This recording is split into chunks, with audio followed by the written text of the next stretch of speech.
blocking, whether it's catching, whatever it is, I'm happy, and I enjoy doing it. And obviously we're 20-0, so it's been working out pretty good. So I'm not complaining. Jeff, following up on that blocking part, I was asking Coach Hinton when we stuck together, you seem to have a knack for seeing the cascade effect of some of your blocks. I mean, do you feel like you do? Do you kind of see when you're hitting this guy, what it's going to cause behind him?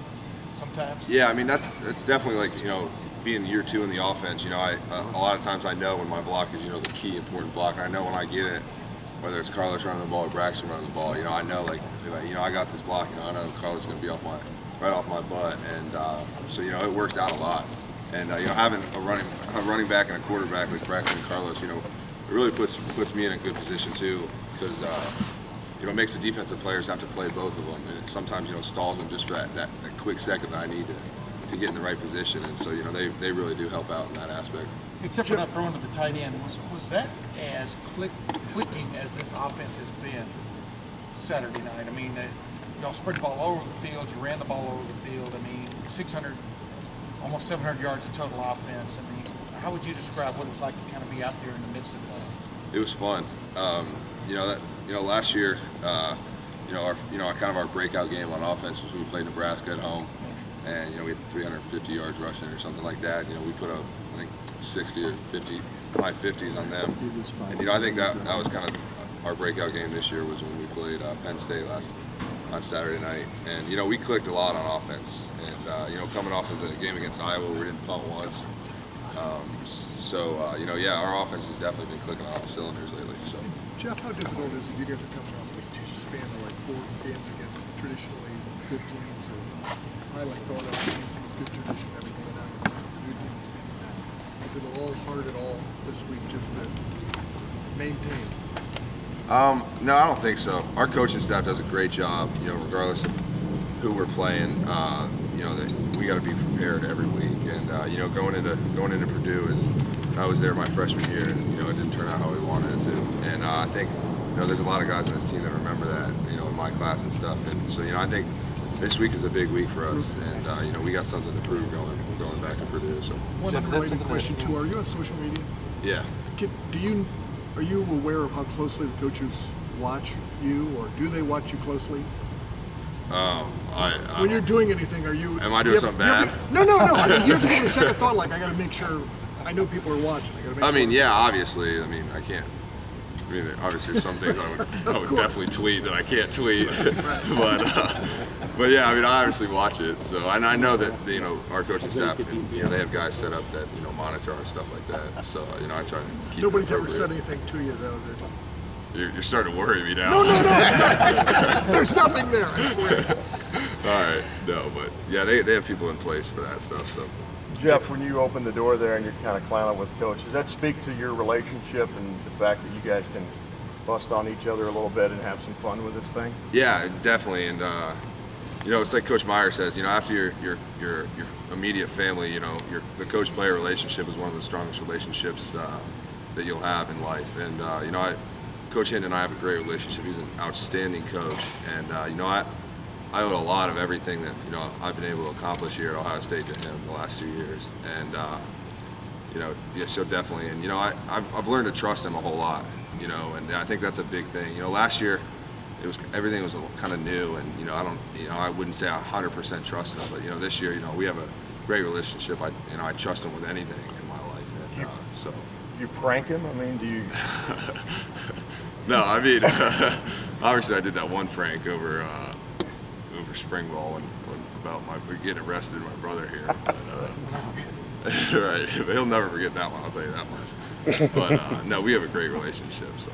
Jeff, you remember what it's like? Take Tuesdays seriously here. Like, you guys are playing as well as you are. I guess Tuesdays are bloody Tuesday right here. How tough is it to take the coaches seriously when they're in your guys' faces after putting up 63 points last week? Well, I wouldn't say it's tough. It'll be a tough day for you if you don't take them seriously, I'll tell you that much. But, Tuesdays, bloody Tuesdays, Tuesdays and Wednesdays, that's when, games are won and lost. And, it's really important for us to have a good Tuesday and Wednesday practice. And we know, Coach Meyer and the coaching staff, they understand that, there's going to be some tweaks and things that, aren't going to look right or mess something up on Tuesday and Wednesdays. And then Thursdays we come out and, we got to have everything clicking on all cylinders. and have the final game plan finalized, and we execute that on Thursday, and we usually have a pretty idea after Thursday's practice, how we feel going into the game on Saturday. So, Jeff, do you remember what it's like exactly, that feeling of losing? It's been a few years. yeah, it has been a few years. I think, what was the last? Gator Bowl. Gator Bowl was the last loss. Yeah, I mean, definitely, and that's we experienced that a few times that year, and a lot of the guys remember that year, and after the year, and that's not something we want, and I know that a lot of the guys that were here for that year, they're still here and that are starting. We don't want any part of that, and I think that's been a big motivator for us. Just going into these last 2 years, no one wants that. That's not Ohio State football, and so it's a big deal for us. Going into Purdue, and we got something to prove. So. Jeff, you talked about that trip 2 years ago, and they played you close last year. Is series history something that you would talk about much in the locker room as a way to stay focused this week? Not really. This is a different team. Every year is a different team, and I think that plays a big factor in series histories and all that. And I don't think that plays anything. We're a different team than we were last year. We're a different team than the last time they went to Purdue. 3 or 4 years ago, and so I don't think that has anything to do with it. At the same time, if one of your younger teammates asked you about that experience in Purdue, what would you tell them? It's not quite Ohio State. You're not going to have. There's not going to be 105,000 fans there. It's kind of a gray city, and it's not the most beautiful city in the country.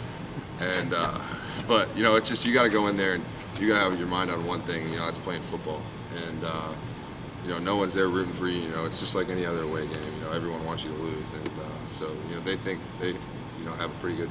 They probably think the same thing. So When it's kind of a gray city, it's a team that's not getting a lot of respect this season, and there might not be 105,000 fans in the stands. Where does your motivation come from on game day? Where's the juice come from? the juice is internal. It's for your brothers next to you. Even any game, regardless of how many fans there are. I don't think 105,000 fans. I don't think that really has a whole lot to do with it. You playing for the guy next to you, and that's where your motivation comes from. You're playing for all these coaches that work so hard day in and day out. That's where a lot of your motivation comes from. So. That's a plush visiting locker room too. Couple more questions.